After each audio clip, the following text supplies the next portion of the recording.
Hey guys, meteorologist Chris Tomer here with this On the Snow Before You Go forecast, and here's what I'm seeing in this update. So the pattern overall through 223, storm systems will hit the west coast, California, Oregon in particular, and then pieces of those storms will get blown into the interior and we'll get snow accumulation. And there are definitely a few standouts. I like the Tetons, I like northwest Colorado, I like the Wasatch, I like the Sierra for some of the snow bullseyes, and definitely the Tetons. I mean, we've still got at least 2 feet, maybe 3 feet here in my forecast for the Tetons. You can see the timelines here. I'm not going to go through all these, but those are the days where the bulk of the snow will come down. Tetons, Sierra, northwest Colorado, Wasatch. In the northeast, you've got snow coming afternoon, evening 2:15 and 2:16, probably moderate accumulations, and then 2:23 is another storm system. So I'll run through all that in this forecast, but let me give you the lay of the land right now. Just show you how this is playing out. Storm system crossing the Intermountain. That's what's been generating the snow through the Tetons, Wasatch, parts of Colorado. Another storm system behind it, and a larger storm behind that, all part of the trough. So here's what's going to happen. All of this will continue to follow a powerful subtropical jet into the west coast, and then pieces of it will get blown into the interior. So if I were looking at this from my spider charts perspective, the odds of best snow over the next 7 days, more purple, higher on the web. It's Colorado. It's the central and northern mountains of Colorado. It's the Wasatch, Tetons. It's Sun Valley. It's Brundage. It's the Sierra. Those areas, Oregon, are going to be higher on my spider chart. So, and there's some snow for the northeast as well. Let me take you back. I want to show you the jet stream pattern through time. So here we are. This is Thursday, end of day. You can see it's a west-east flow bringing all that action in from the west coast into the interior. There's Friday at 11 p.m. Same thing. Now here comes the big trough, big subtropical jet stream moving into California. Main storm system 220 makes its move into the interior on 221, probably continues into 222 through the interior states.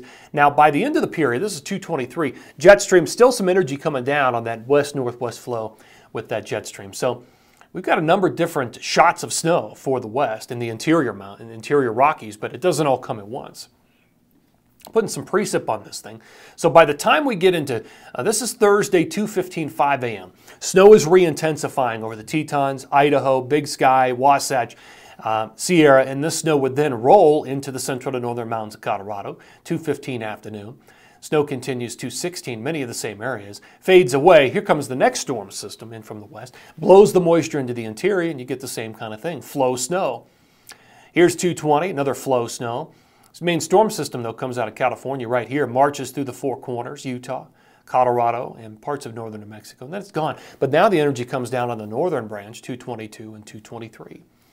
So it's all spread out. It doesn't all come at once, the snow. And let me talk about snow, the grand total. So this is all of 214 through 223.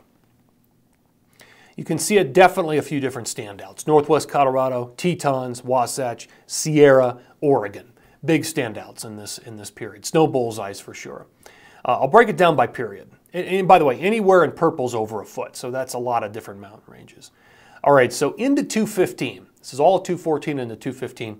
You can see where the powder skiing is going to be. Tetons, Wasatch, central to northern mountains of Colorado, Sierra, Oregon, Sun Valley, Brundage. Period 2, 216 through 218, another foot in the Tetons. Probably 4 to 6 in the Wasatch, 4 to 8 in the central to northern mountains of Colorado, another 5 to 12, something like that in the Sierra, potentially up to a foot around Bachelor. Third period, 219 through 223, about a foot for the Wasatch, another foot for the Tetons, and 4 to 10 across Colorado, especially the central to northern mountains, and in particular northwest Colorado.